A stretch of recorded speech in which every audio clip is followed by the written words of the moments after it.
சோனா குருவியோட பொண்ணு பியூட்டி ரொம்பவும் அழகான புத்திசாலியான பறவை. அவளுக்கு இப்ப கல்யாண வயசு வந்துருச்சு. சோனா குருவி பியூட்டிக்கு தீவிரமா மாப்பிள்ளை தேடியும் அவளுக்கு இன்னும் கல்யாணம் ஆகல. அதுக்கு காரணம் சோனா குருவி ரொம்பவும் ஏழ்மையான குருவி. அதனால மாப்பிள்ளை வீட்டுக்காரங்க கேட்கிற வரதட்சணைய சோனா குருவியால செய்ய முடியல. இத நினைச்சு ஒரு நாள் சோனா குருவி சோகமா உட்கார்ந்திருக்கப்ப காலுக்காக அங்க வந்தது. சோனா, நீ பியூட்டிக்கு ரொம்ப நாளா மாப்பிள்ளை தேடிக்கிட்டு இருக்க. இருந்தாலும் பியூட்டிக்கு இன்னும் கல்யாணம் ஆகல. இதுக்கு என்னதான் காரணம்? காயண்ணா, மாப்பிள்ளை வீட்டுக்காரங்க கேட்கிற வரதட்சணைய என்னால செய்ய முடியல. அப்புறம் எப்படி என் பொண்ணுக்கு கல்யாணம் ஆகும்? சோனா குருவியோட பொண்ணுக்கு மாப்பிள்ளை பார்க்கணும்னு சொல்லி இந்த சோனா குருவிய இப்ப ரொம்பவும் ஈஸியா ஏமாத்தலாம். இங்க பாரு சோனா, உன் பொண்ணுக்கு வரதட்சணை கேட்காத மாப்பிள்ளைய நான் பார்த்து அழைச்சிக்கிட்டு வரேன். ஆனா அதுக்காக நீ எனக்கு கொஞ்சம் செலவு பண்ணணும். காலண்ணா, எனக்கு ஒன்றும் புரியல, கொஞ்சம் தெளிவா சொல்லுங்க. இங்க பாரு, உன் பொண்ணுக்கு மாப்பிள்ளை பார்க்கறதுக்காக நான் நிறைய இடங்களுக்கு அலைய வேண்டி வரும். அப்புறம் அதனால என்னோட வேலையெல்லாம் கெட்டு போகும். அதை ஈடு கட்டுற மாதிரி ஒரு 1000 ரூபாய் பணம் கொடுத்தீங்கன்னா உன் பொண்ணுக்கு ஏத்த மாப்பிள்ளைய நான் கண்டிப்பா கொண்டு வருவேன். காலண்ணா, கவலைப்படாதீங்க. நீங்க கேட்ட 1000 ரூபாய் பணத்தை நான் இப்பவே தரேன். எப்படியாவது என் பொண்ணுக்கு ஒரு நல்ல மாப்பிள்ளைய பார்த்து கொண்டு வாங்க. இப்படி சொன்ன சோனா குருவி உடனே 1000 ரூபாய் பணத்தை எடுத்து காலுக்காகத்துக்கிட்ட கொடுத்தது. அந்த பணத்தை வாங்கின காலுக்காகவும் உடனே தன்னோட வீட்டுக்கு பறந்து போச்சு. கோரி, இங்க பாரு, இன்னைக்கு எந்த வேலையும் பார்க்காம 1000 ரூபாய் சம்பாரிச்சிருக்கேன். 1000 ரூபாயா? காலுஜி, என் கண்ணை என்னாலேயே நம்ப முடியல. இந்த பணம் உங்களுக்கு எப்படி வந்தது? அத சொல்லுங்க முதல்ல. பிறகு காலுக்காக நடந்தது எல்லாத்தையும் குறிக்காகத்துக்கிட்ட சொல்லுச்சு. காலுஜி, ரொம்பவும் அருமையா பிளான் போட்டிருக்கீங்க. இந்த விஷயத்த வச்சு சோனா குருவி கிட்ட நாம அடிக்கடி நமக்கு தேவையான பணத்தை வாங்கிக்கிட்டே இருக்கலாம். இவங்க இப்படி பேசிக்கிட்டு இருக்கப்ப பக்கத்து காட்டுல இருந்து வந்த குருவி ஒண்ணு காங்கல் கிட்ட இப்படி பேச ஆரம்பிச்சது. காகங்களே, நான் பக்கத்து காட்டுல இருந்து வரேன். இந்த காட்டுல சோனா குருவியோட வீடு எங்க இருக்குன்னு எனக்கு கொஞ்சம் சொல்ல முடியுமா? ஆமா, நீங்க சோனா குருவியோட வீட்டை எதுக்கு கேக்குறீங்க? எனக்கு கல்யாண வயசுல ஒரு பையன் இருக்கான். அவனுக்கு பொண்ணு தேடிக்கிட்டு இருக்கேன். சோனா குருவி வீட்டுல ஒரு அழகான பொண்ணு இருக்கிறதா கேள்விப்பட்டேன். அந்த பொண்ணை பார்க்க தான் இப்ப நான் இந்த காட்டுக்கு வந்திருக்கேன். இங்க பாருங்க, நீங்க வரதட்சணையை எதிர்பார்க்கறதா இருந்தா தயவு செய்து இப்படியே திரும்பி போயிடுங்க. ஏன்னா சோனா குருவியால எந்த வரதட்சணையும் கொடுக்க முடியாது. இல்ல இல்ல, நான் பொண்ணு வீட்டுல இருந்து அதிகமா எதிர்பார்க்கல. இன்னும் சொல்ல போனா இப்ப எங்க காட்டுலயும் வெயில் ரொம்ப அதிகமா இருக்கு. அதனால இந்த கல்யாணத்துக்காக எங்களுக்கு பொண்ணு வீட்டுல இருந்து ஒரே ஒரு ஃப்ரிட்ஜ் வாங்கி கொடுத்தா போதும். வேற எதுவும் தேவையில்லை. என்னது, ஃப்ரிட்ஜா? ஃப்ரிட்ஜ் வாங்க போனா இப்ப உள்ள விலைவாசியில எப்படியும் 15,000 ரூபாய் ஆயிடும். இதுக்கு சோனா குருவி ஒத்துக்குதா என்னன்னு தெரியல. கோரி, நீ கொஞ்சம் சும்மா இரு. நான் இவங்களை அழைச்சிக்கிட்டு சோனா குருவி வீட்டுக்கு போறேன். ஒரு கால் இந்த சம்பந்தம் முடிஞ்சா நாம சோனா குருவி கிட்ட இருந்து இன்னும் பணம் வாங்கலாம். இப்படி சொன்ன காலுக்காக உடனே அந்த குருவியை அழைச்சிக்கிட்டு சோனா குருவியோட வீட்டுக்கு போச்சு. சோனா குருவி வீட்டுக்கு போய் பியூட்டிய பார்த்த அந்த குருவிக்கு பியூட்டிய ரொம்பவும் பிடிச்சிருந்தது. இங்க பாருங்க, உங்க பொண்ணு எனக்கு ரொம்ப பிடிச்சிருக்கு. அதனால இந்த கல்யாணத்தை ரொம்பவே சீக்கிரமா வச்சுக்கலாம். சோனா, இதுக்கு மேல உனக்கு என்ன வேணும்? சீக்கிரமா போய் ஸ்வீட்டை எடுத்துக்கிட்டு வந்து எல்லாருக்கும் கொடு. இதோ இப்பவே போய் ஸ்வீட் எடுத்துட்டு வரேன். இல்ல இல்ல, கொஞ்சம் பொறுங்க. நான் இந்த கல்யாணத்துக்கு உங்ககிட்ட இருந்து அதிகமா எதையும் எதிர்பார்க்கல. ஆனா நீங்க ஒரு ஃப்ரிட்ஜ் வாங்கி கொடுக்கணும். இதை தவிர நாங்க உங்ககிட்ட வேற எதையும் கேட்க மாட்டோம். இதுக்கு நீங்க சம்மதிச்சீங்கன்னா நீங்க கொடுக்கற ஸ்வீட்டை நான் கண்டிப்பா சாப்பிடுவேன். இங்க பாருங்க, நான் ஏற்கனவே உங்ககிட்ட சொல்லியிருக்கேன், சோனா குருவி கிட்ட ரொம்ப அதிகமா பணம் கிடையாது. இருந்தாலும் நீங்க சொன்ன இந்த விஷயத்த பத்தி சோனா குருவி தான் இப்ப முடிவு பண்ணணும். இவங்க இப்படி பேசுனதை கேட்ட சோனா குருவி பிறகு மெதுவா இப்படி பேச ஆரம்பிச்சது. இங்க பாருங்க, நீங்க கேட்ட இந்த ஃப்ரிட்ஜை நான் கண்டிப்பா வாங்கி தரேன். என் பொண்ணுக்காக நான் இதை கூட செய்யலைன்னா எப்படி? அப்புறம் என்ன, இந்த கல்யாணத்துக்கு இனிமே எந்த தடையும் கிடையாது. சோனா, நீ இன்னைக்கே மாப்பிள்ளை வீட்டுக்கு போய் மாப்பிள்ளைய பார்த்துட்டு வந்துடு. பிறகு சோனா குருவியும் மாப்பிள்ளை வீட்டுக்கு போய் மாப்பிள்ளைய பார்த்து ஓகே சொல்லிடுச்சு. இப்படி எல்லாரும் கலந்து பேசி இன்னும் 2 நாள்ல கல்யாணத்தை வச்சுக்கிறதா முடிவு பண்ணிட்டாங்க. பிறகு சோனா குருவியோட வீட்டுக்கு திரும்பி வந்த காலுக்காக இந்த கல்யாணத்தை பேசி முடிவு பண்ணதுக்காக மறுபடியும் 1000 ரூபாய் பணத்தை வாங்கிச்சு. கோரி கோரி, இந்த 1000 ரூபாய். காலுஜி, நீங்க போன விஷயம் என்னாச்சு? சோனா குருவியோட பொண்ணு கல்யாணத்தை பேசி முடிவு பண்ணியாச்சு. அதனால கிடைச்சதுதான் இந்த பணம். என்ன காலுஜி, மறுபடியும் 1000 ரூபாய் வாங்கிட்டு வந்திருக்கீங்க? கல்யாணத்தை பேசி முடிச்சதுக்காக குறைச்சலா ஒரு 5000 ரூபாய் கேட்டிருக்கலாம். கோரி, நானும் தப்பு பண்றவன் தான். இருந்தாலும் அதுலயும் ஒரு நேர்மை வேணும். இதுக்கு மேல சோனா குருவி கிட்ட கேட்க எனக்கு மனசு வரல. அத பார்க்க பாவமா இருக்கு. சரி, அதை விடுங்க காலுஜி. சோனா குருவி ஃப்ரிட்ஜ் வாங்குற மாதிரி நமக்கும் ஒரு ஃப்ரிட்ஜ் வேணும். கோரி, ஃப்ரிட்ஜோட விலை என்ன தெரியுமா?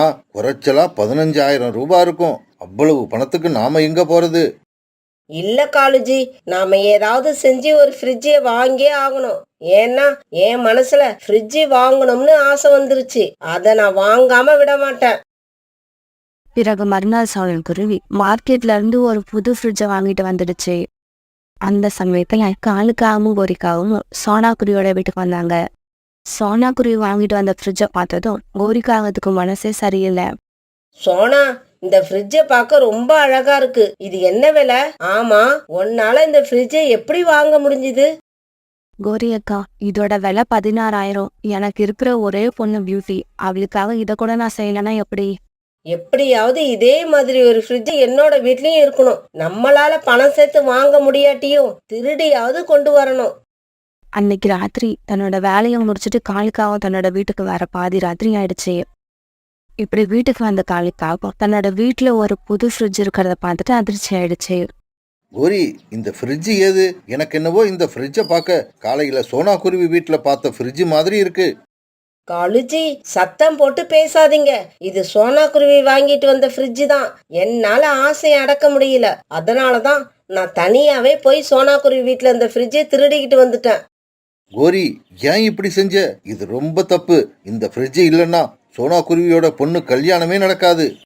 காலுஜி, எனக்கு எதை பத்தியும் கவலை இல்ல. எனக்கு ஃப்ரிட்ஜ் வேணும். அதனால திருடிக்கிட்டு வந்துட்டேன். இப்ப இதை எங்கேயாவது மறைச்சு வைக்கணும். அதுக்கு ஏதாவது ஐடியா சொல்லுங்க. சும்மா வளவளன்னு சோனா குருவி பாவம் அது இதுன்னு தேவையில்லாத பேச்செல்லாம் பேசாதீங்க. கோரிக்காக இப்படி கோவமா சொல்ல காலுக்காக உடனே மௌனம் ஆயிடுச்சு. கோரி, நம்ம வீட்டுக்கும் வெளியில இருக்கிற வைக்கோல் போர்ல கொண்டு போய் இந்த ஃப்ரிட்ஜை இப்போதைக்கு மறைச்சு வைப்போம். இந்த பிரச்சனையெல்லாம் ஓஞ்சதுக்கு அப்புறம் மெதுவா நாம ஃப்ரிட்ஜை வெளியில எடுக்கலாம். பிறகு காலுக்காகவும் கோரிக்காகவும் சேர்ந்து ஃப்ரிட்ஜை கொண்டு போய் தங்களோட வீட்டுக்கு பக்கத்துல இருந்த வைக்கோல் போருக்குள்ள மறைச்சு வச்சாங்க. மறுநாள் பியூட்டியை கல்யாணம் பண்ணி அழைச்சிட்டு போறதுக்காக மாப்பிள்ளை வீட்டுக்காரங்க ஊர்வலமா வந்துட்டாங்க. அப்பதான் சோனா குருவிக்கு தன்னோட வீட்டுல இருந்த ஃப்ரிட்ஜ் காணாம போன விஷயம் தெரிஞ்சது. உடனே மாப்பிள்ளையோட அம்மா கிட்ட சோனா குருவி ஃப்ரிட்ஜ் காணாம போன விஷயத்த சொல்லுச்சு.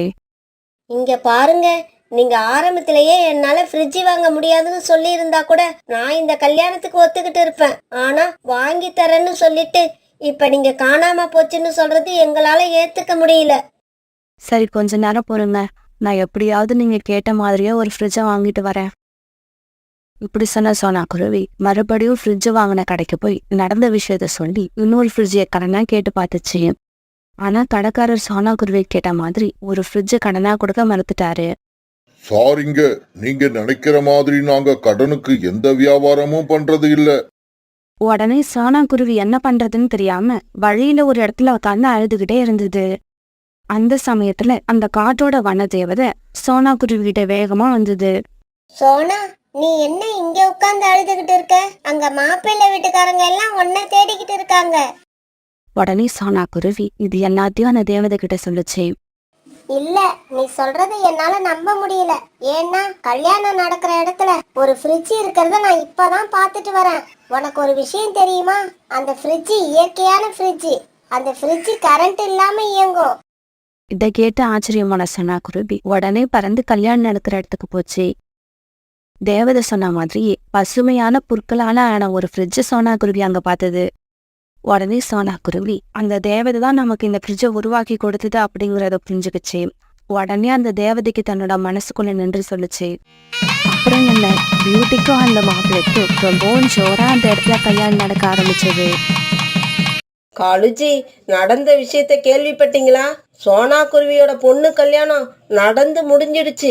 ஏதோ இலையாலையோ புல்லாலையோ ஒரு புதுவிதமான ஃப்ரிட்ஜை தயார் பண்ணி கொடுத்துருச்சான்.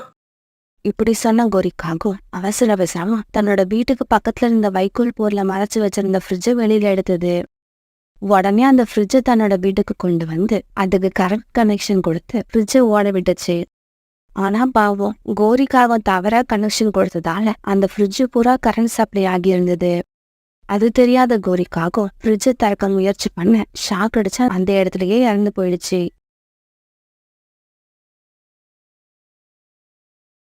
சோனா, குளிர்காலம் வர்றதுக்கு இன்னும் 3 மாசம் இருக்கு. ஆனா நம்ம காட்டுல இப்ப உணவு கிடைக்கிறதே பெரிய விஷயம் ஆயிடுச்சு. இதுல குளிர்காலத்துக்காக நாம எப்படி உணவு சேமிக்க முடியும்? ஆமா காலண்ணா, நானும் 2 நாளா இத பத்தி தான் யோசிச்சுக்கிட்டு இருக்கேன். நம்ம ஏதாவது பயிர்களை விளைவிச்சாதான் இந்த குளிர்காலத்துல பட்டினி கிடக்காம தப்பிக்க முடியும். ஆனா எந்த பயிரை விவசாயம் பண்றதுன்னு தான் எனக்கு குழப்பமா இருக்கு. சோனா, இதுல குழப்பத்துக்கு இடமே இல்ல. கடலை விவசாயம் பண்ணுவோம். வரப்போற குளிர்காலத்துல கடலைய சாப்பிட்டா நம்ம உடம்புக்கும் நல்லது, நிறைய சக்தியை கொடுக்கும். ஆமா காலண்ணா, இது வரைக்கும் நான் கடலை விவசாயம் பண்ணதே கிடையாது. அப்புறம் அதுக்கான விதைகளும் என்கிட்ட இல்ல. சோனா, கடலை பயிரோட விதைகள் நம்ம அபர்ணாக்கா வீட்டுல இருக்கிறத ஒரு நாள் பார்த்தேன். அவங்க கிட்ட போனா கண்டிப்பா கேட்டு வாங்கிக்கிட்டு வரலாம். இப்படி பேசிக்கிட்ட காலுக்காகவும் சோனா குருவியும் பிறகு அபர்ணாக்கா வீட்டுக்கு பறந்து போனாங்க.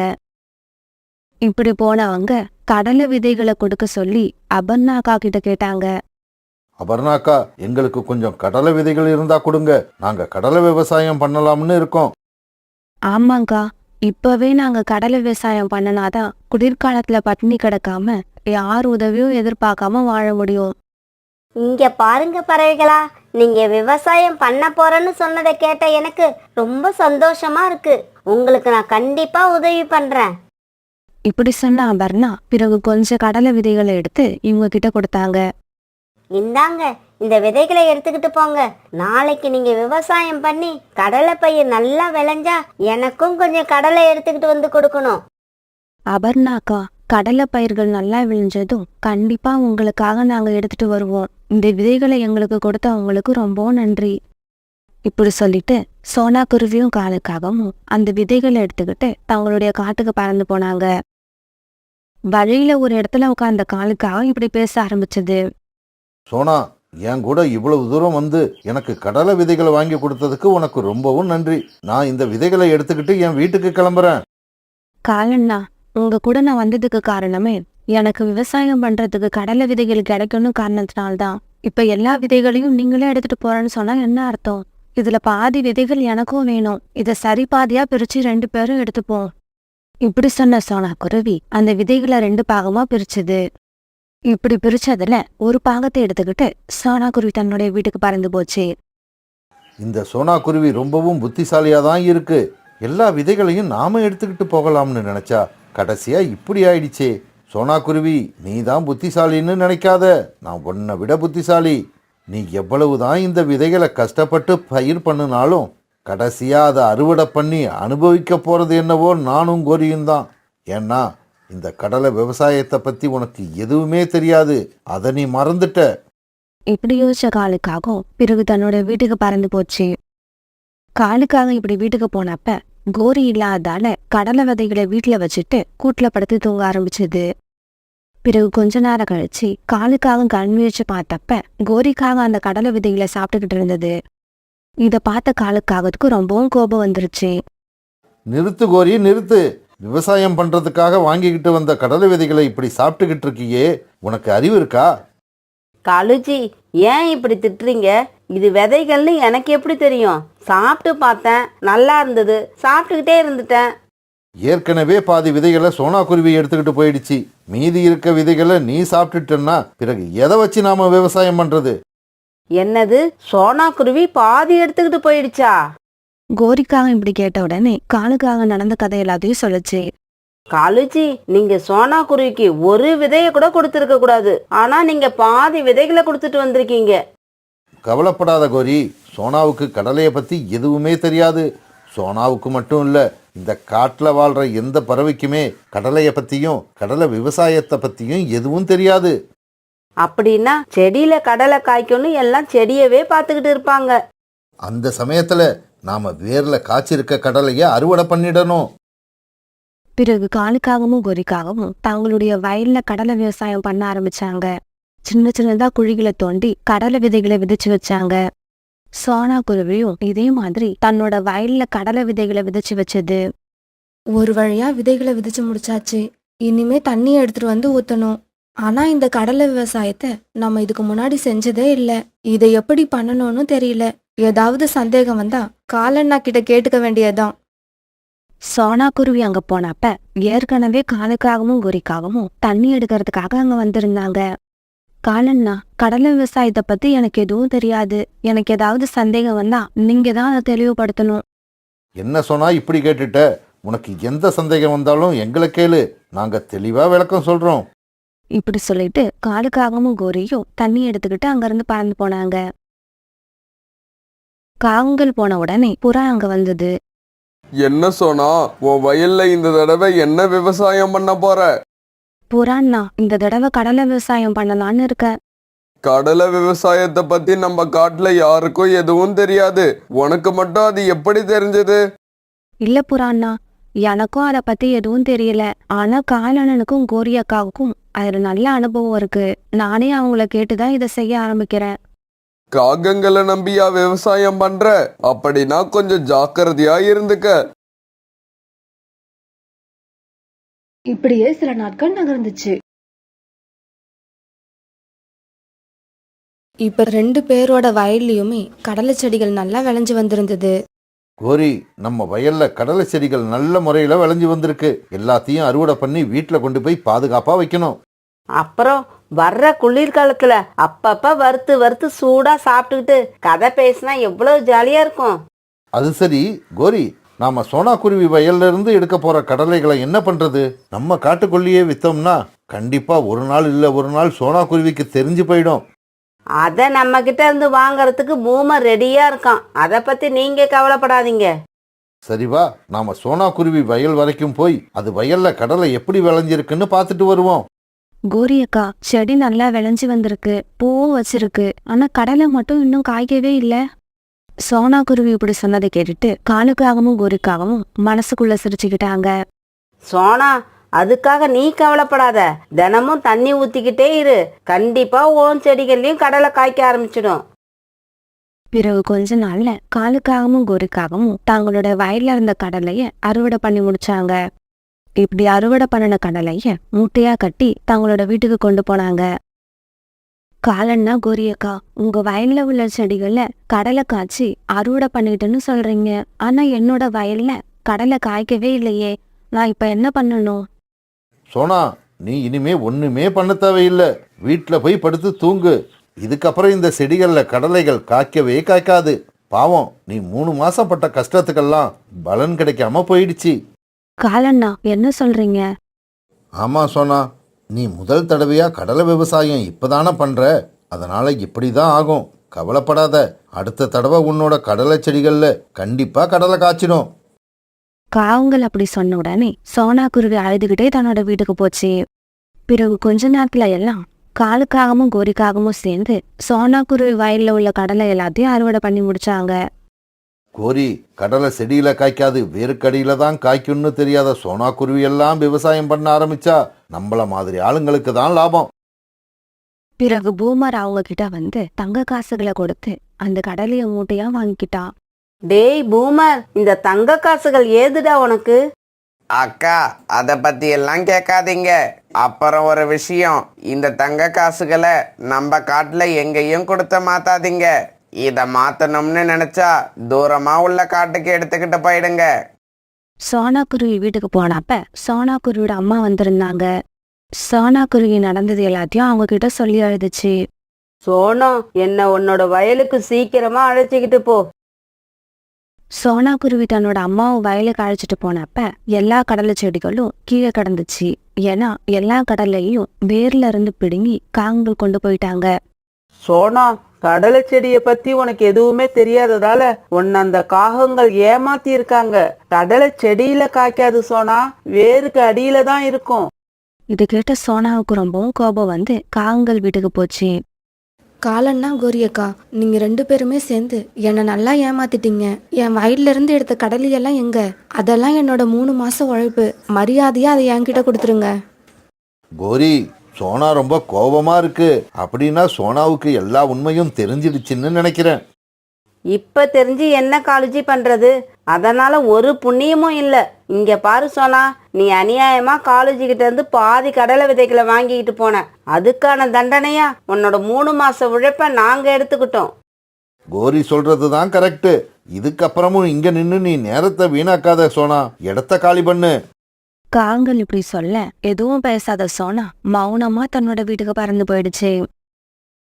சோனா, இதுக்காக நீ அழாத, கவலைப்படாத. கெட்ட எண்ணம் கொண்டவங்களை கடவுள் பார்த்து பாரு. உனக்கு கடலை விதைகளை நான் வாங்கி தரேன். மறுபடியும் நீ விவசாயம் பண்ணு. இப்படியே சில நாட்கள் நகர்ந்துச்சு. ஒரு நாள் கோரி நிறைய மல்லிகை ஜாமான்களை வாங்கிக்கிட்டு வீட்டுக்குள்ள வந்தது. கோரி, நம்ம கிட்ட தான் பணமே இல்லையே, அப்புறம் எப்படி இவ்வளவு பொருட்களை வாங்கிக்கிட்டு வந்த? பணம் இல்லாட்டி என்ன காலேஜி, நம்ம கிட்ட தான் தங்க காசுகள் இருக்குல்ல, அதை கொடுத்து தான் வாங்கிட்டு வந்தேன். கோரி, பூமர் தான் அவன் கொடுத்த தங்க காசுகளை நம்ம காட்டுல மாத்தக்கூடாதுன்னு சொல்லியிருக்கானே. தங்க காசுகளை செலவு பண்ணாம நாம என்ன வீட்டுல வச்சு அழகு பார்க்கவா முடியும்? காலுக்காகவும் கோரிக்காகவும் இப்படி பேசிட்டு இருக்கப்ப வீட்டு கதவை யாரோ தட்டுற சத்தம் கேட்டது. காகங்கள் கதவை திறந்து விட அரண்மனை வீரர்கள் காலுக்காகத்தோட வீட்டுக்குள்ள வந்தாங்க. வீரர்களே, நீங்க எதுக்காக எங்க வீட்டுக்குள்ள வரீங்க? அரசாங்கத்தோட கஜானாவில இருந்து திருட்டு போன தங்க நாணயங்கள் உங்ககிட்ட இருக்குன்னு கேள்விப்பட்டோம். அதனாலதான் உங்க வீட்டை சோதனை போட வந்திருக்கோம். பிறகு கோரிக்காக மறைச்சு வச்சிருந்த தங்க நாணயங்களை எடுத்த அரண்மனை வீரர்கள் அவங்க 2 பேரையும் கைது பண்ணி அரண்மனைக்கு கொண்டு போனாங்க. பருந்து மகாராஜா, நாங்க சொல்றத நம்புங்க. எங்க மேல எந்த தப்பும் இல்ல. இந்த தங்க நாணயங்களை எங்களுக்கு பூமர் தான் கொடுத்தான். அரண்மனை கஜானாவை கொள்ளடிச்சதுல எங்களுக்கு எந்த பங்கும் கிடையாது. ஆமா மகாராஜா, எங்களை விடுதலை பண்ணிடுங்க. இந்த பூமர சிறையில் அடைங்க. கோரி அக்கா, காலு அண்ணா, திருடுறப்ப மட்டும் ஒன்னா சேர்ந்து திருடுறோம். ஆனா அரசர்கிட்ட மாட்டிக்கிட்ட உடனே நீங்க மட்டும் தப்பிக்க பாக்குறீங்களே, இது நியாயமா? இங்க பாருங்க வீரர்களே, இந்த 3 திருடர்களையும் பாதாள சிறையில கொண்டு போய் அடைச்சி வையுங்க. டேய் பூமர், ஏண்டா இப்படி பொய் சொல்லி எங்களையும் சிறைக்கு அழைச்சிட்டு வந்துட்ட? இங்க இருக்க எனக்கு எவ்வளவு தெரியுமா கஷ்டமா இருக்கு. கோரி அக்கா, நாம 3 பேர் இருக்கிறப்பவே உங்களுக்கு கஷ்டமா இருக்குன்னு சொல்றீங்க. இந்த சிறையில நான் மட்டும் தனியா இருந்தேன்னா எனக்கு எவ்வளவு கஷ்டமா இருக்கும். அதனால தான்க்கா உங்களையும் சேர்த்துக்கிட்டேன். என்ன தப்பா நினைக்காதீங்க.